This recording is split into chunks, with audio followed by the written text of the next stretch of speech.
Existem razões para o uso de eletroímãs como levantador magnético do vídeo ao invés de ímãs? Então a pergunta ela é muito boa.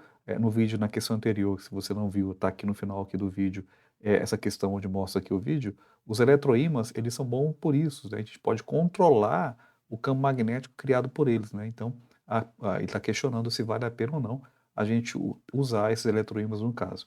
E aqui ele diz, né, assinale as alternativas que respondem a essa pergunta, né? Então, qual que é a vantagem do eletroímã para um ímã comum, aquele ímã de geladeira, o ímã mais, que a gente diz o ímã fixo no caso, né? Tem vantagem? Tem desvantagens? Vamos ver aqui, item por item, e vamos aqui tentar responder aqui. Aqui no item A ele fala, não há razão especial para o uso de eletroímãs ao invés de ímãs, sendo uma questão de custo apenas. Não concordo, é mentira, né? Porque, pelo contrário, os eletroímãs a gente pode controlar o campo magnético. Então, quando a gente quer o campo magnético, ou seja, a gente aciona o objeto tornando ele ímã, e a gente pode movimentar os objetos, né, manipulando aí o campo magnético. A gente não quer mais campo magnético, quer soltar o objeto, então desliga a corrente elétrica, cessa o campo magnético, e aí, né, o objeto, por exemplo, pode cair, né? Então, é justamente que o item A, ele fala que não há razão especial, muito pelo contrário, tem sim razão especial, né, para que os eletroímãs sejam utilizados principalmente na indústria. Letra B.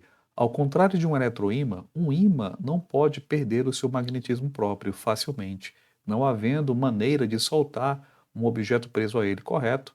O ímã permanente, ele não tem como a gente mudar ou para um pouquinho de produzir campo magnético, não dá para fazer isso. O eletroímã dá para fazer, o ímã permanente não, né? Então, quando ele gruda, acabou, né? É diferente do eletroímã que a gente pode, repito, controlar esse campo magnético aí criado por ele. Então, o item B está certo. O que diz aqui o item C? O campo magnético de um ímã convencional pode atrair objetos indesejados, já que não é possível desativá-lo ou reativá-lo apenas com um toque de um botão, como se faz no eletroímã, correto, né? Então, a gente, no eletroímã, a gente liga a corrente elétrica, cria o campo magnético ao nosso bel prazer. Quando a gente não quer mais campo magnético, desliga a corrente, acabou o magnetismo, né? Então, a gente pode brincar nos eletroímãs, já no campo magnético, já nos ímãs convencionais, nos ímãs fixos, a gente não pode fazer isso, né? Então, o item C está correto.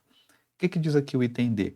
Ele fala o seguinte, ímãs com campos magnéticos muito intensos, como o campo magnético gerado pelo eletroímã do levantador, podem ser perigosos devido à falta de controle sobre a presença ou ausência do campo magnético, tá certo, né? Então, muito forte, eles são perigosos, né? Então, tem que tomar muito cuidado com esses eletroímãs, porque eles geram um campo magnético muito intenso.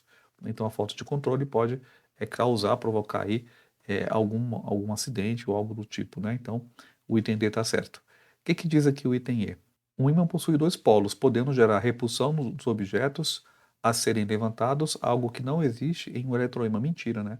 Ímã não tem repulsão, essa palavra aqui não existe para ímã, tá?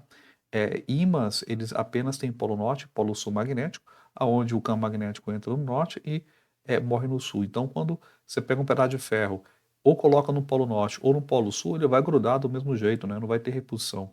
Tá? Então, só tem repulsão quando a gente tem dois ímãs, né? Tem dois ímãs de mesmo nome, aí sim, mas se eu pego um ímã e coloco em um objeto metálico, por exemplo, não vai ter repulsão se eu colocar em qualquer lado, sempre vai ter aí atração, tanto faz se é norte magnético, tanto faz se é sul magnético, tá? Então, aqui o item E não é. Então, quais as corretas aqui no caso, respondendo a pergunta A? Então, o item B responde muito bem qual que é a função do eletroímã, o item C também responde muito bem a questão do que é eletroímã e o item D também responde muito bem a importância dos eletroímãs aí. Tá? Ok? Bacana? É isso.